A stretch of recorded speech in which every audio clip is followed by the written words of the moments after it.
What's up, everybody, and welcome to Fantasy Football. Today, it is Wednesday, February 19th. Adam Azer, Dave Richard, and Jamie Eisenberg. We are talking about the best and the worst performers from weeks 10 through 17 of the 2024 season. For example, Jalen Hurts was QB 10 per game from weeks 10 through 17. Kyler Murray was QB 21 per game in 6-point per passing touchdown leagues. A little bit better than that in 4-point.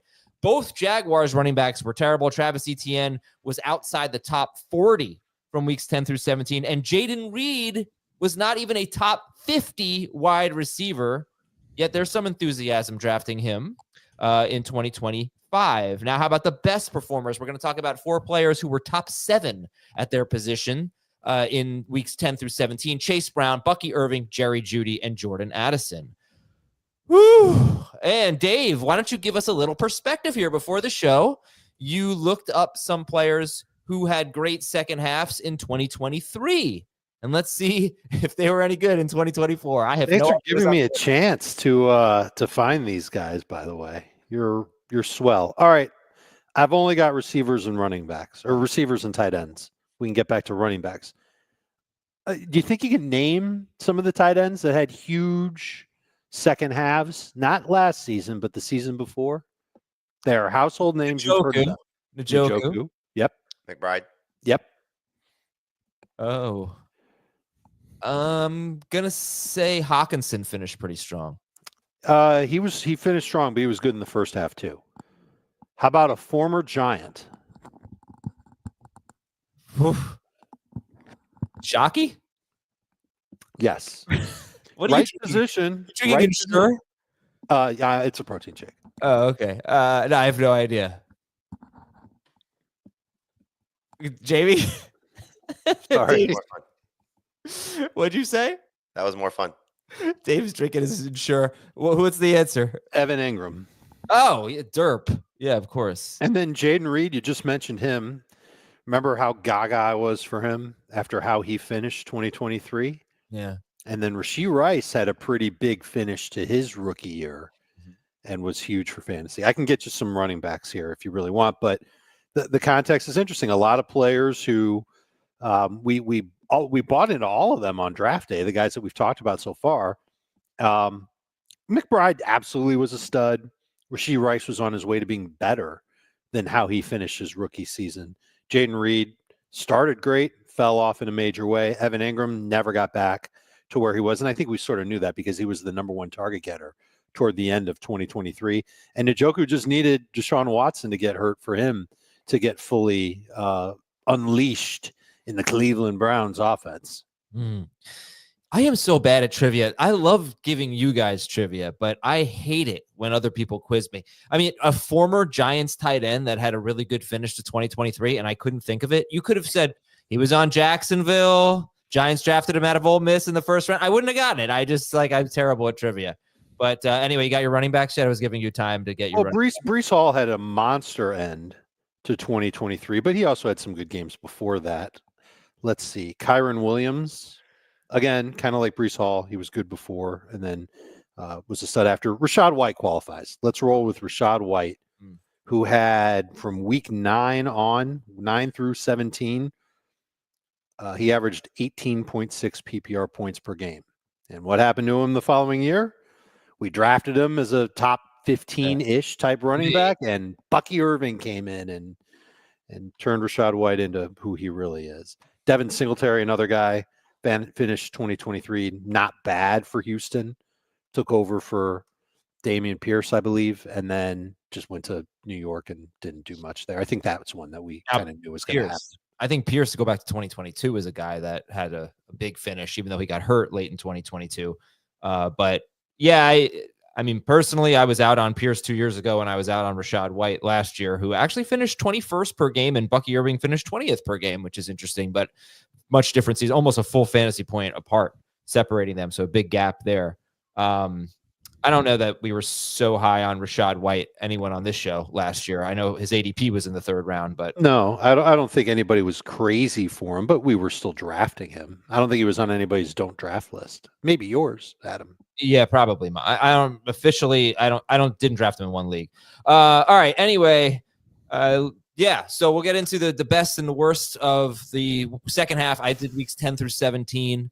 We'll talk about them. I think a very interesting change for Jordan Addison, which I did not realize until looking into it this morning. So I'm excited to talk about that. Yeah. Yeah, A-Dot, is that what you're going with? It's not just A-Dot. It's also red zone opportunities, target per route run went up. Some weird things definitely happened for Addison, but there were changes made to how they deployed him in Minnesota. And you just have to hope that that continues at the start of next year. And Jamie, how are things with you? Good. I didn't realize we had to do breakouts for Express, so I'm doing that now. Okay. Well, you should check out CBS Sports HQ. I don't talk enough about CBS Sports HQ, but there's a lot going on in the sports world. NBA is about to pick up again. You got a big-time hockey game tomorrow, Canada and USA. Golf season, March Madness. HQ is so good for March Madness. This is how I get acquainted with all of the teams before I fill out my bracket. I watch CBS Sports HQ. They've got really good experts. They got gambling experts. But it's, just covers all sports. There's something for everyone on CBS Sports HQ. You can watch it on the CBS Sports app. You can watch it on your smart TV. If you haven't tried it, you're going to love it. CBS Sports HQ. Just some quick news and notes. Chris Godwin's contract was set to void. The Buccaneers pushed back the date of his void date in his contract to give them more time to potentially work out a new deal. We'll see what happens there with Chris Godwin. Carolina signed Andy Dalton to a 2-year deal. Good, solid backup. The Bengals, according to ESPN's Jeremy Fowler, they're going to attempt to give, big contracts to defensive end Trey Hendrickson, Jamar Chase, and T. Higgins. We'll see what happens. I think the Eagles have shown that they can extend a lot of players and give them big deals. A.J. Brown, Devontae Smith, Jalen Hurts. Barkley's done a pretty big deal for a running back and still do pretty well. So hopefully the Bengals can pull that off. All right. The best. Roseman, then. Yeah, is he great or what? He's a Gator, right? Ugh. Believe so. Yeah. Best second half performers, weeks 10 through 17. I got 4 guys, 2 running backs, 2 wide receivers. What I want you to do is I want you to rank them in terms of how legit you think it is. All right. Chase Brown, number 6 running back overall. And they're all pretty much the same per game as they are. I'll give per game. Chase Brown, number 5 running back per game in half and full PPR. Bucky Irving, number 6 running back per game in half and full PPR. Jerry Jeudy, number 6 wide receiver per game. And Jordan Addison, number 11 wide receiver per game. 10 in half PPR, 11 in full PPR. So Chase Brown, Just rank them. That's how you would rank them in legitimacy? Yes. But you took Irving over Brown. Was it you? I think you took Irving over Brown a few days ago or last week in one of the drafts.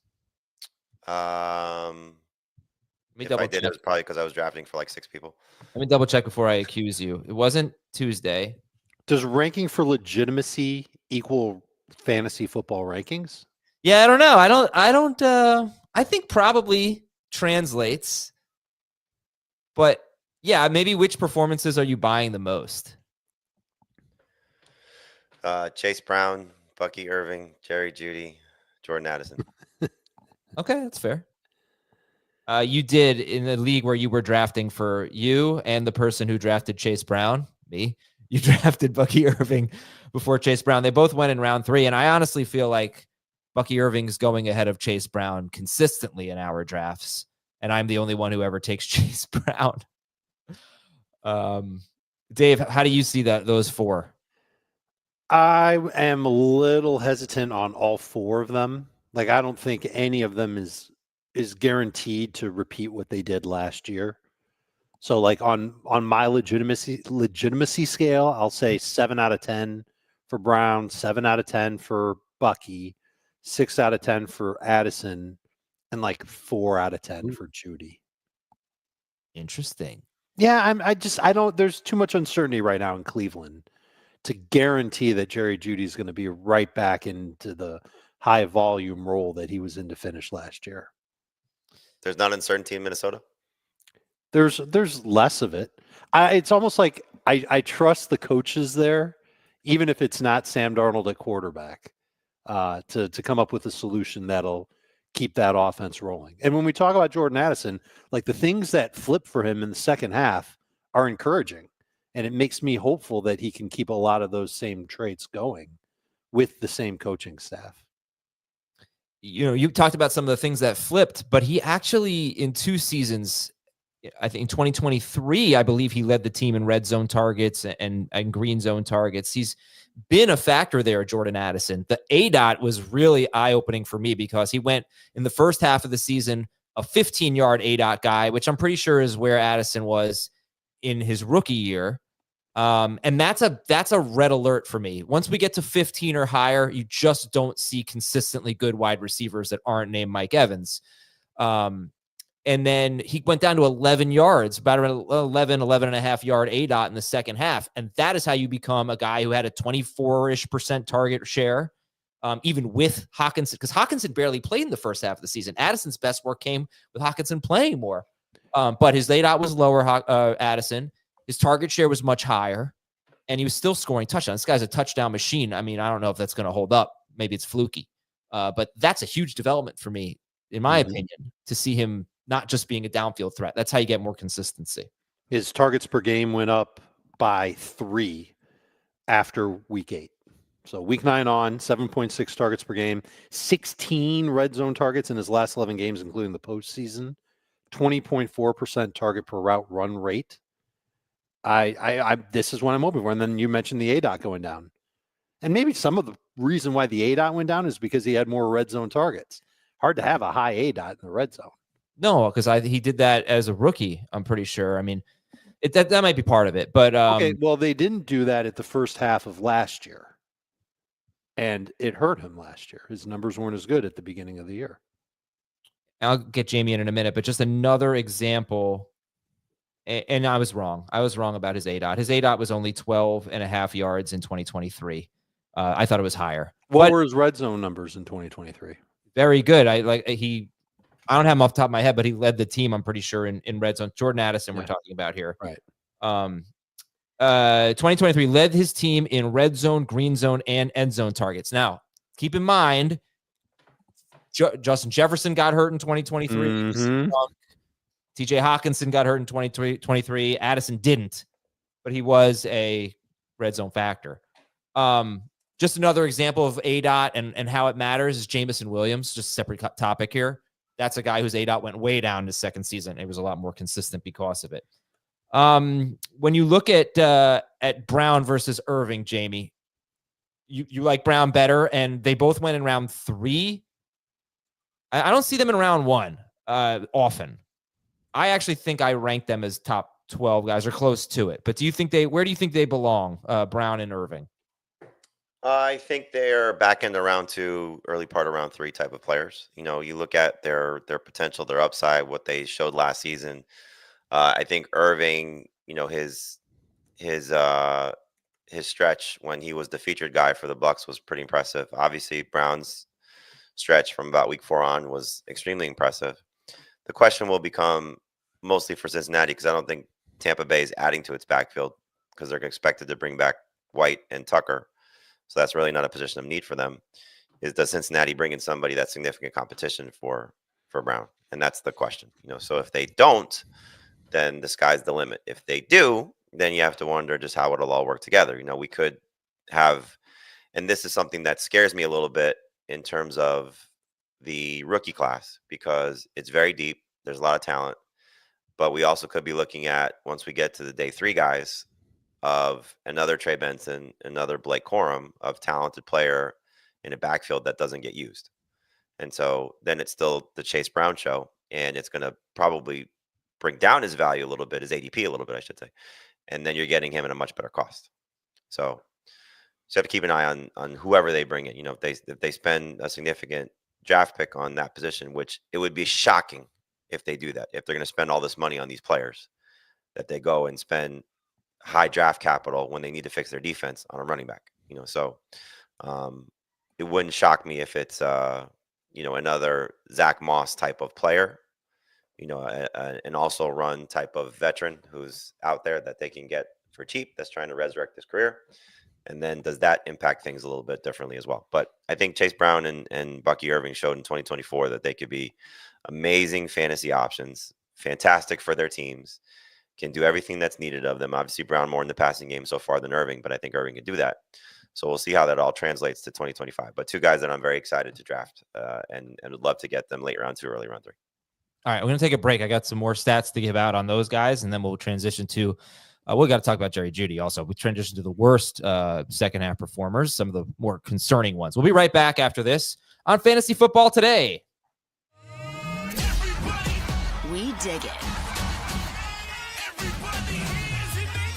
Do you?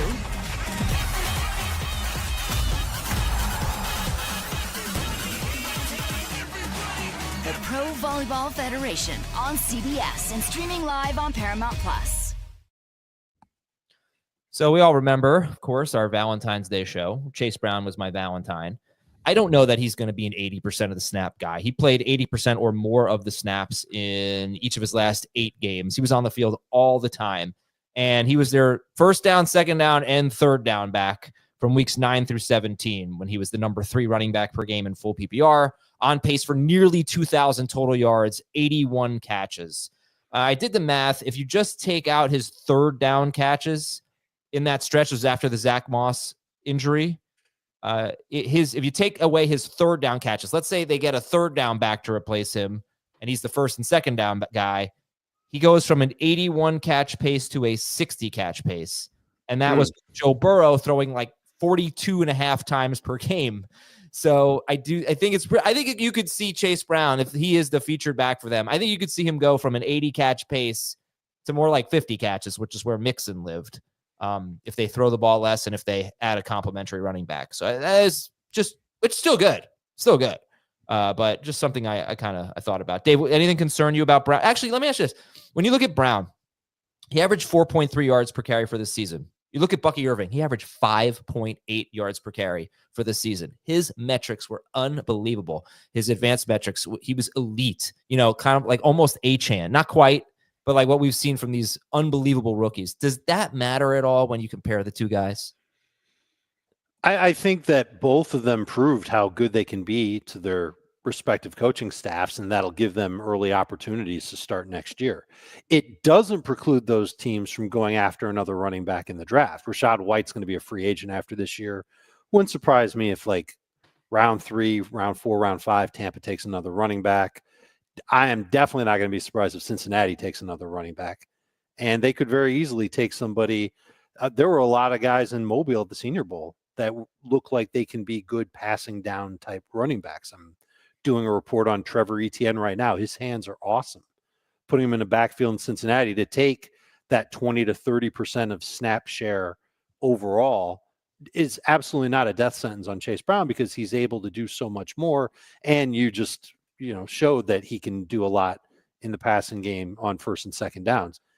I don't see why either team would limit either of those running backs unless they just aren't good to start the year. And I don't think there's enough evidence to suggest that either one was overrated last season. No, but do you care about the metrics, the yards per carry, the yards after contact? Bucky Irving led all running backs in yards after contact per carry. We've been duped by those types of stats before.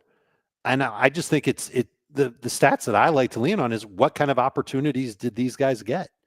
And they got a lot of really good opportunities. What's exciting about Bucky is he didn't have the same type of workload that Chase Brown had. Bucky, he only had 2 games all year where he played 60% of the snaps or more. And he did it in the wild card game as well. But he still had 15 plus attempts in each of his past 5. Awesome efficiency, including the wild card game. That's what I hope the Bucs are thinking is, let's make this guy our 1A. Maybe we try and improve at some point on 1B. What I would hope for as a fantasy manager is that they don't do a good job of improving on that 1B, and they just end up giving Bucky Irving a little bit more work. And the majority of the games, he's getting 60% of the snaps, and there's games where he has, gusts up to 70, 75% of the snaps. I caught that. All right, we'll get to You're the only one who caught it, by the way, the Black Pfizer. We'll get to Jerry Jeudy in a minute here. Bucky Irving, the last 4 games of the season, including the playoff game, it was it was like 70 something carries to 8 for Rachaad White. I have it somewhere, But yeah, 72 carries. What's that? He was dominating work. Yeah, but it wasn't really until the last 4 games, including the playoff. 72 carries for Irving, 10 for Rachaad White in the last 4 games of the season. All right, Jamie. So you had Jeudy ahead of Addison, and Dave had it switched. What's your case for Jeudy? It's almost the same case that we make for David Njoku, right? Like you just take Deshaun Watson off the field, and the other quarterbacks there, mostly Jameis, were better for Jerry Jeudy. And I think, you got to give the Cleveland front office, they didn't make a smart move with their quarterback decision. But this was a pretty smart move to go get Jerry Jeudy and move on from Amari Cooper. And when they moved on from Amari Cooper, Jerry Jeudy finally started to look like the guy that was drafted as a first-round talent in that draft class that we thought was going to be amazing. Was it 4 years ago, 5 years ago? He looked the part, and had a lot of big-time breakout performances, one in particular against his former team. So there's the upside there to be a top 10 caliber fantasy receiver. You look at this receiving core right now. Cedric Tillman had a hard time getting back on the field after he got hurt. Elijah Moore is kind of just a guy at this point. Njoku had a hard time staying healthy last year also. So we're expecting them to draft a quarterback and that guy to be the starter for the majority of the 2025 campaign. Hopefully, whether it's Cam Ward or Shedeur Sanders or somebody else, where they go out and they get Kirk Cousins, that they're looking at someone who's going to lean on Jeudy to the same way that Jameis did and this coaching staff did after Cooper left. So targets should definitely not be an issue. Again, ability was there. And so now you're starting to hopefully see it translate. And the best part about it is for him, and probably the same thing for Jordan Addison, but I mean, all the drafts we've done, Judy's fallen, and I don't know if that's just perception of who he still might be, who he may regress back to. But I'll buy in a little bit probably sooner if this is the case, so I'll start looking for him in that round 5 range. If the way I draft, he'll be my 3rd receiver. Have no problem doing that. I did it 2 drafts ago in our PPR mock as my 4th receiver. Again, he probably slipped a little bit just based on how our draft room is set up, but just love the setup for what he has going into 2025, assuming the quarterback situation is somewhat competent. And again, Jameis being somewhat competent. Now he's going to be a little bit more aggressive than a rookie will, but I think just looking at, totally agree with Dave. The Minnesota coaching staff has proven to be very good for its, skill players and pass catchers. It's not like the Browns offensive staff, specifically Kevin Stefanski, is not going to be bad for this team. And we may be seeing a transition, not just a quarterback, but also as we've seen over the last year plus, the run game hasn't been the same. So the Nick Chubb dominant, years haven't been there because he's hurt. Yeah. They want to pass the ball. It's so clear. They traded for Watson. They traded for Jeudy. They traded for Moore. They want to throw the ball, and they've done it. With Winston, with Flacco, they've done it in spurts. Jerry Jeudy went in almost the same exact spot in our last 2 drafts. You took him with the 2nd pick of round 7 last week, and I took him with the 3rd. I love that. You think that's good? I took him with the 3rd pick of round 7, Jamie, on Tuesday. And was that Monday or Tuesday? That was Tuesday. Was that yesterday? Yes. Felt like a long time ago. And I had 2 guys in my queue, Juwan Jennings and Jerry Jeudy. I had the Jays, and I went with Jeudy, and then the next pick was Juwan Jennings to Heath. Who would you guys take? Jeudy over Juwan. All right, now let me just, Jamie, give you my issue with Jerry Jeudy. He really took off after Tillman got hurt. There were 3 games. So forget about like Deshaun Watson, right? In the Jameis Winston era, which was weeks 8 through 15. Well, just you should attach it to post Cooper. It's the same, right? Like Cooper got traded after week 6. The Baltimore game. And then, Cooper gets traded after week 6. In week 7, Deshaun Watson plays about half the game, tears his Achilles. Week 8 through 15 is the Jameis Winston time. And in that stretch, Jerry Jeudy is amazing. He is the number 3 wide receiver per game in fantasy. He's on pace for 1,909 yards, 7 touchdowns, 168 targets. So he's incredible. That's not realistic. In the first 10 targets per game. In the first 3 games, he was on pace for 10 targets per game, but Cedric Tillman had 28 targets. Elijah Moore had 29 targets. David Njoku had 23 targets. They were just throwing the ball so much, and he only had about a 22.7% target share in those first 3 games, which is not great. I mean, it's good enough for round 7. So my point is, it actually wasn't until the Tillman injury when Jerry Jeudy really took off and got this dominant target share. Does that concern you? And also, I should point out, David Njoku missed 3 games down the stretch. So with Tillman out as well. So there was that going on as well. I don't know how much of that factors in for you. It definitely factors in. I mean, again, look, the biggest thing is the quarterback. So assuming it's a rookie and Cousins, let's just say, they go get Cousins for nothing, and then they draft Cam Ward. And then you're talking about a 1-year window of we don't know what happens until Watson's healthy again. If Watson never plays again, it's for the Browns. I think the thing that you look at is if you're expecting a top 5 receiver based on how he finished, you're obviously going to be disappointed. If you're expecting a top 10 receiver, you're probably going to be disappointed. If you're expecting a top 20 receiver, now we're getting in the range. If you're expecting a top 30 receiver, I think now we're in the ballpark. So you just have to understand what you're buying here. And so if you're drafting him in the case where we are taking him in round 7 in our drafts, which is number 3 receiver territory, it's perfect. If you're not really buying a Jordan Addison breakout then.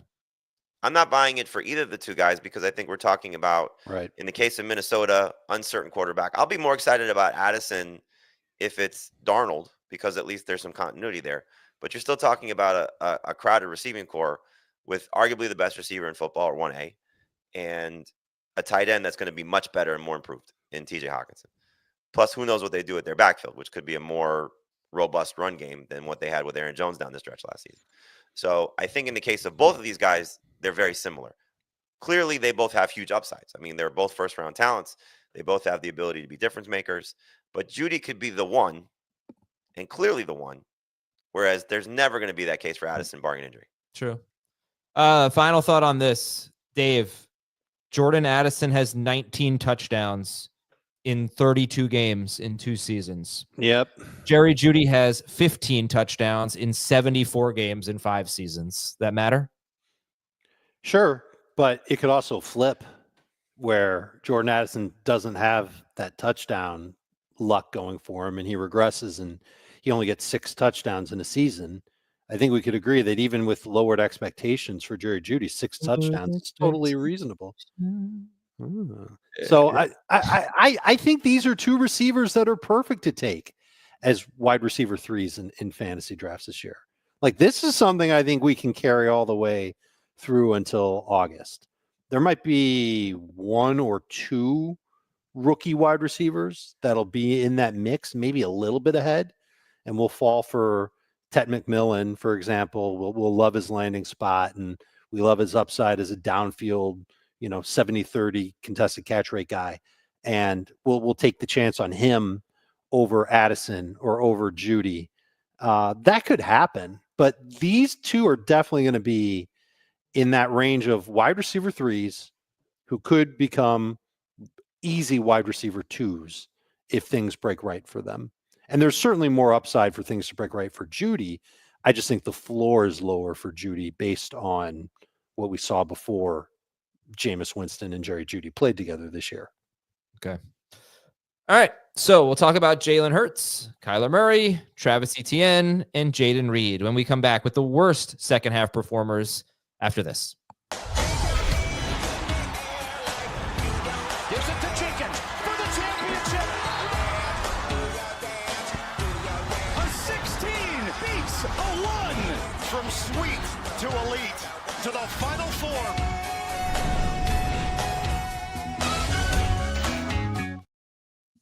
All right. I got something for you to watch. Oh, ooh, yeah. Go ahead. The How We Beat the Dream Team documentary. Oh, is that about the college kids? Yeah, it's fantastic. Oh, what's it on? I watched it on HBO. I think it's on Max. It's a legendary story. Yeah, I will watch that for sure. So, by the way, if Cleveland takes Cam Ward, you said Cleveland could take Cam Ward. I'm so all in on the Giants taking Cam Ward right now. If it doesn't happen, I'm done. I won't show up for the draft show on Friday night. If they don't take Cam Ward and take Sanders, will you be disappointed? Done. You won't be a Giants fan. You won't be a Giants fan. I'll always be a Giants fan, but if they take Sanders and Ward goes to, give me another team that he might go. No. If Ward goes to the Titans or the Browns and the Giants can't trade up. So they have no shot at Ward. I won't. Right, that's different. Okay. I'm not saying they choose Sanders over Ward. Yeah. No, I'll be fine. Like, I don't want Shedeur Sanders. I don't think he's worthy of the number 3 pick. But I won't be mad at the Giants if they take Sanders with both of those guys on the clock or on the board. Like they trade up maybe and they take Sanders. They prefer him to Cam Ward. I will, of course, be a Giants fan, but I will be a secondary fan of the team that drafts Cam Ward and hate the Giants forever. But not really. But I will be so pissed. Oh my gosh! Remember how mad I was when the Giants drafted Evan Ingram over David Njoku? I don't know if you remember that, but I was like so excited for them to take Njoku, and they took Ingram, and I was so upset. This would be magnified by 100 times. Okay, just what if Sanders ends up being better? I'm really confident that he won't be. Like, really confident, but it's all situation. If he goes to a team that's a much better fit, then he could be. I mean, the nice thing is that if Sanders goes to the Giants, at least Deion will be coaching the team in 2 years. Oh man, as long as he's not coaching the Seminoles, bro, that's all I care about. All right, worst second half performers from weeks 10 through 17. Jalen Hurts was QB 10 per game. He was 28th in pass attempts from weeks 10 through 17, and he was first in running back rush attempts. He missed a bunch of games, right? No, he missed 2. He missed 2. Oh, but I'm giving you per game. Per game, he was QB 10. Fine. What happened there was Barkley was so good, and they were throwing so little that it was hurting Jalen Hurts. I remember having this argument a lot during, about maybe benching Jalen Hurts and this and that. All right, Kyler Murray, QB 21 per game in 6-point, QB 16 per game in 4-point per passing touchdown leagues. Travis Etienne and Tank Bigsby, for that matter, they were both outside the top 40 per game at running back from weeks 10 through 17. They both averaged 3.5 yards per carry. It was ugly for Etienne and Bigsby. And Jaden Reed. Jaden Reed had 26 targets from weeks 10 through 17. He scored more than 11.1 PPR fantasy points in 1 of 7 games. But, I mean, 4 targets per game, awful. And he was not a top 50 wide receiver. So, Jamie, who are the 2 most worrisome, if they exist? Jalen Hurts, Kyler Murray, Jaguars running backs, Jaden Reed. I mean, Jaguars running backs are easy because they were just awful. Hopefully, Liam Cohen can do what he did with the Bucs running backs and carry that over to Jacksonville, and get at least something out of one of these guys. But, when you see Etienne, who has never reached the potential of what his draft capital was as a first-round pick, he's had some good moments, but he's never lived up to it. And Tank Bigsby, I think they're going to kind of be a problem for each other. And then I think the other one is probably Kyler at this point, because we've had a lot of high expectations for him to become an elite fantasy quarterback, and he's certainly shown flashes of that. But last year was so disappointing that he got this receiver in Marvin Harrison and didn't make him better, along with bringing himself up to a different level. He didn't run to the heights, I think, that at least for me, that I was expecting, 2 years removed from his ACL tear. So he had some good moments running the ball. He just didn't do it enough. And then just the overall touchdowns. I mean, we know about McBride's struggles. Obviously, Harrison struggles, so he just doesn't throw enough touchdowns. Now, I do think that there's opportunities for all of these guys to improve, because I think the run game is going to struggle a little bit in Philadelphia because just the natural setback of what happens to 2,000-yard rushers and Barkley's workload and age. I think we're going to see the offense be better in Jacksonville because of the play caller. I do think that Kyler will make some progress based on where he was a year ago.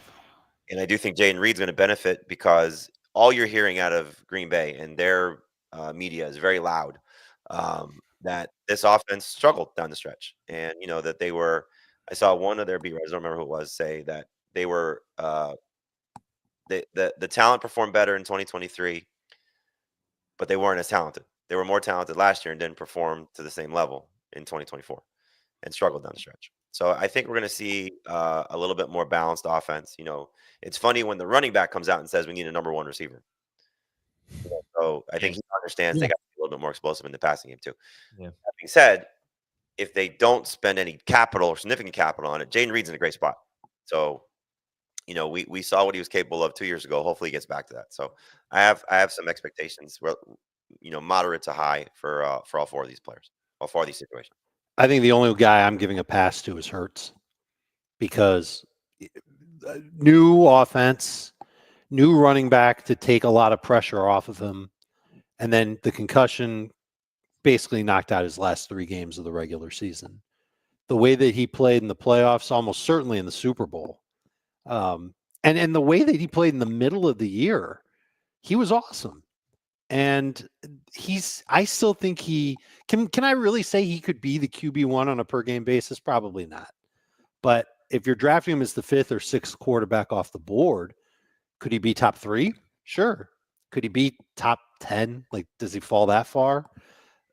Given that Saquon Barkley is coming off of a year where he touched the ball almost 450 times. He had 430 carries, so he was over 450 touches. Yeah, I think it's possible. I think Jalen Hurts can continue to ascend as a thrower and maybe have more put on his plate, because Saquon might not be the same Saquon in 2025. I think Jalen Hurts could be QB1 if they let him throw 28 to 30 times a game. I doubt it'll ever be more than that. After their bye, this is when everything changed. Week 5 bye. From that point on, the Eagles whole team changed. They became the most run heavy team in football. He averaged 22.5 pass attempts per game from weeks 5 through 15. His per game average is hurt big time by week 16 when he got the concussion. So that's why he's down to 10. He probably shouldn't even be on this list, honestly. But 22.5 pass attempts per game is extremely low.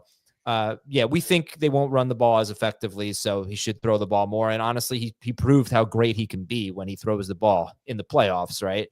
I forgot what I was. That was the thing with Jalen Hurts. He just needs to throw the ball more. And he really only had like 3 games in this stretch where he scored between 17 and 19.6 fantasy points, and it was getting a little frustrating. It was playoff crunch time, and he wasn't really producing. Anyway, Kyler. I don't even know what to say about Kyler. There was a secret to his game. He had his better games when Trey McBride was his number 1 target. So either the Cardinals stick with that and they make Trey McBride their guy, and they chalk up Marvin Harrison Jr. as a pick that they probably shouldn't have made, or they recalibrate the way that they use Marvin Harrison Jr. and they kind of have 2 number 1 targets, and you hope that Kyler Murray has more success with Marvin while still leaning on Trey McBride. That's what I would hope for as someone that could potentially draft Kyler Murray. And I feel like he's going to be in the exact same boat as he was last year. Top 12 quarterback, borderline top 12 quarterback, brimming with upside, could be huge. You take him late, awesome value. But this is an offense that I think can take another step. I think the offensive line can be better. Marvin Harrison in his 2nd season certainly can't be worse. If he is, then that's a real problem. Maybe they add some speed in the draft. And Trey McBride, I think, has to stick as a key figure in that offense to help Kyler Murray along. I think Kyler had 8 games over 22 fantasy points, and McBride had a good to great game in 6 of the 8. So that's a connection that I think just has to stick in Arizona. And it would make sense that it would. But the connection is Marvin. I mean, I don't know if Kyler's going to be great. Marvin Harrison has to be fair. Using the word great, I agree. I don't know. Like, the thing with Kyler Murray is, if you just look at his stat, forget about the second half of the season, full season, it's hard to look at and say what actually went wrong. And I don't know. You look at his player page. It's not like anything was so different. He just didn't have, I think it was touchdowns, 21 touchdowns. It was a lack of consistent touchdowns. There was a lack of consistent running. And like to your point, Adam, I think about the beginning of the season. Terrible week 1. Marvin Harrison was considered a bust right out of the gate, right? Yeah. Couldn't get open. Missed him on the one big play down the field. Right. He comes back week 2. He has 3 touchdowns. Yeah. Marvin Harrison or Marvin in the first quarter, I think, right? Yeah, right. It was like, okay, this is what we were all expecting, right? This superstar receiver to come out and be an absolute stud, and the quarterback to benefit because of it. Yeah. And then it was, okay, we went on the roller coaster. Oh, Harrison stinks. Oh, no, Harrison's good again. No, Harrison stinks. Yeah. Harrison's good again. Then it was, when is Trey McBride ever going to score? And then we had the whole finish of the season when he was trying to get him in the end zone as many times as he possibly can. This feels like a bounce back guy to me, Kyler Murray. For But sure. You I said think you're so. concerned, Jamie, but you, I don't want to take away from the concerns you voiced, though. I don't want to just. Well, I mean, everything. again, there's a reason why we're talking about these guys, so there's, and I think Dave said it best, like you're going to get players like this, and specifically some of these four players, these four situations, because the Jaguars backfield at discounted prices. And that's fantastic. Like Jaden Reed, I believe, went round 7 or round 8. Like that's a great buy right now. Is it though? Because yes. But what's that based on? A good half season? It's at based the on no Christian Watson for the 2023? start of the season. It's based on, if you believe, which I do, that they're going to be a little bit more aggressive throwing the ball, then Jaden Reed's going to benefit. Yeah. And again, I'm not Is he saying the one go that take him in benefits round the 5 most from like that? we were maybe hoping for at one point last season. Question about Kyler. Last thing here. I mentioned weeks 10 through 17, right? That's the sample size. QB 21 per game. Week 18, Kyler Murray threw 4 touchdowns, scored 36 fantasy points against the 49ers. And I don't think it was the 49ers backups. I'm looking at it right now. At least their starters started the game. I'll look at the snap rates, but no, but they were a shell of themselves. That week 8, right? Yeah, week 18 is kind of right. It's week 18. I don't know. The thing to consider is every defense in this division is going to get better. The Rams' young guys are going to continue to get better. The 49ers bringing back Robert Saleh, they're going to be better. The Seahawks obviously are going to continue to get better with McDonald there too. So you have three defense in their division that they're going to play 6 times. It's going to be a little tougher. Don't forget the Cardinals' defense will get better. And if we could say the same thing for Kyler as we did for Jalen Hurts. I literally just said Jalen Hurts might need to do more because Saquon Barkley might not be as effective. Well, James Conner's definitely 30, and he could certainly be less effective. That would put more on Kyler's plate. So that can work in his favor. Could it work against him if the Cardinals' defense gets better? And if the Cardinals' run game, no Connor, is good? That obviously would be a problem because then his pass attempts, they'll go down. That was a terrible whistle. I'm sorry. Yeah. Jamie took Kyler Murray. No, Jamie took Jared Goff with the first pick of round 12. The next pick was Kyler Murray in yesterday's draft. Who are some of the quarterbacks that went after Kyler? Tua Tagovailoa, Drake May, Dak Prescott, Bo Nix. Yes. Something. I'm going to have a tough time figuring out which number 2 quarterback I want to draft. Yes. I could skip everything and just take 2 from that range. We've been talking about that as a strategy for a long, long time. I love it. But with those names, right? Don't take 2. You could always just take one. I would take 2. I'd take 2. Come on. Who are we talking to here? Take 2. I would take Shedeur Sanders and Cam Ward if I were the Giants. I'd figure out a way. I'd trade back into the first round, take them both, and fight it out. Watch them both sit behind Tommy DeVito. I mean, what? Or Matthew Stafford.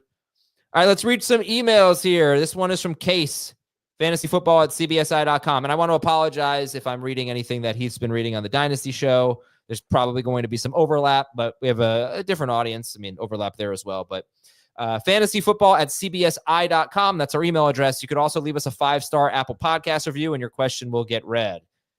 Case wants to know if you would trade Jahmyr Gibbs for, what a haul. Let me start out by saying he has pick 1.3. Would you trade Jahmyr Gibbs for Bucky Irving, 1.4 and 1.5 in a 12-team Superflex PPR league? So Gibbs, you're getting back a starter who's not as good. And now you're still not guaranteeing yourself a quarterback, though.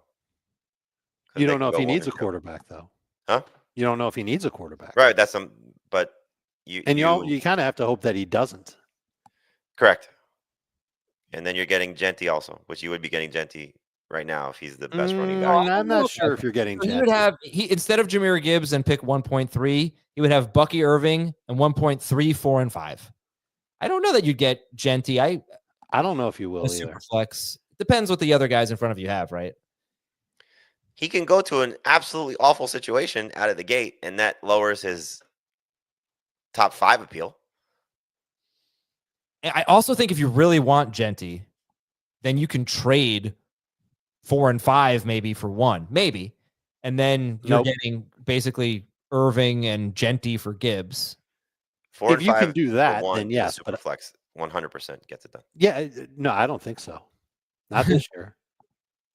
It depends how badly the 101. Right.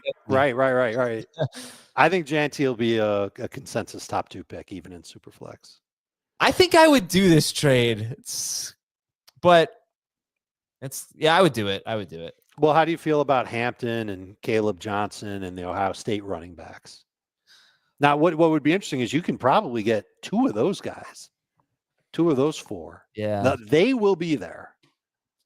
I don't know, man. I'm not as of now. I don't know how you feel. I'm not as high on the running backs. Like I kind of see it as like Jeudy and then last year's crop. It's kind of how I feel. Like there's some good ones. I think there's some guys that are better than last year's crop for sure. It's Like just who? deeper. That's the thing. It's definitely deeper. There's a ton of solid running backs, guys that have 1 or 2 traits, and then at the very top, there's Genty's got all the traits, and then there's a couple of other running backs that have a bunch of traits that are really good. So it's a solid class. It's going to push out a lot of older running backs from the league. The thing about last year is we were certainly excited about Brooks, somewhat excited about Benson, and then it was who's the third guy? Was it Corum? Was it Bucky? Was it? I loved Lloyd. Lloyd was in the mix. Tracy was in the mix. Kamani Vidal was in the mix. I mean, you think about some of these guys and how we were, looking at them, and it was Bucky and Tracy were the only ones that emerged as guys that did anything. Yeah. All right. All right. Final word. Would you do the trade? Would you give up Gibbs for Bucky 1.4 and 1.5? I mean, if you're picking third, you're obviously rebuilding. So yes, I think you want as much draft capital as you can. I agree. And giving up Gibbs sucks, but you're still getting back a good running back in return for some pretty good potential players. All right. This is from Chad. I took over a dynasty team last year. I'm in the second year of a rebuild. I have the following rookie draft picks in the first 2 rounds: 1.1, 2, and 4. So he will get Jeudy. Yeah. 2.1, 2.5, and 211. 12-team Superflex, tight end premium. Oh, wow. You can go running back, quarterback, tight end, maybe. If hopefully you get a tight end at 4. That's pretty good. You have to start 2 tight ends and 2 quarterback and Superflex. All right. So he gives his roster. I don't know that I want to read the whole thing, but he's got Caleb Williams, Bryce Young, Will Levis. He's got London, McConkey, Odunze. Doesn't really have much after that. He definitely needs a tight end. I'm probably going to take Jeudy at 1-1. Should I be looking to move 1.2 and 1.4? I never know if I should say the point or not, by the way, so I mix it up. To move back and or stockpile more picks for next year. Or stand pat and take McMillan or Cam Ward or Tyler Warren. What do you guys think? He's got 1, 1, 1, 2, and 1, 4. Yeah. And his best quarterback is Caleb Williams. Caleb Williams, Bryce Young, Will Levis. I think he's taking Jeudy. He's taking Ward or Sanders, depending on who you like best, and then trying to get Warren at 4.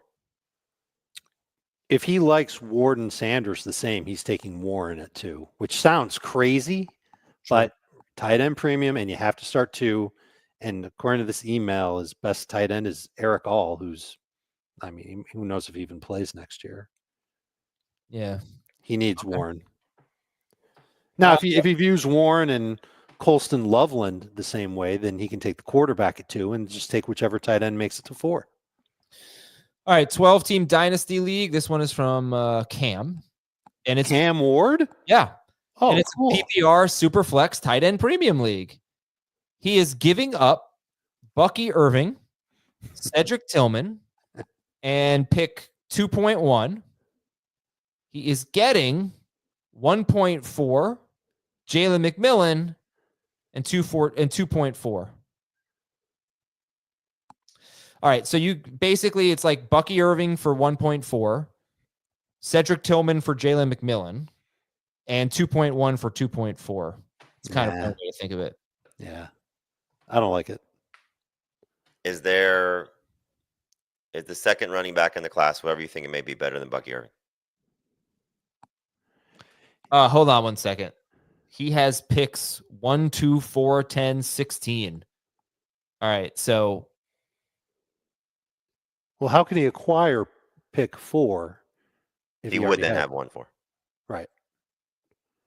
no, I think he has the first and second overall picks. Right. So he And- makes it trade. He'll have 1, 2, and 4.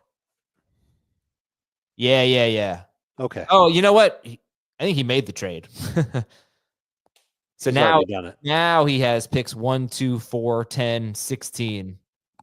And But I like. I don't hate it, I guess, when you have all those picks. Yeah, Four. But if he already had 1 and 2, like is 1 and 2 with Bucky better than 1 and 2 with the 4th pick? right. I agree. I think I would have rather had Bucky. Yeah, he does get Jalen McMillan.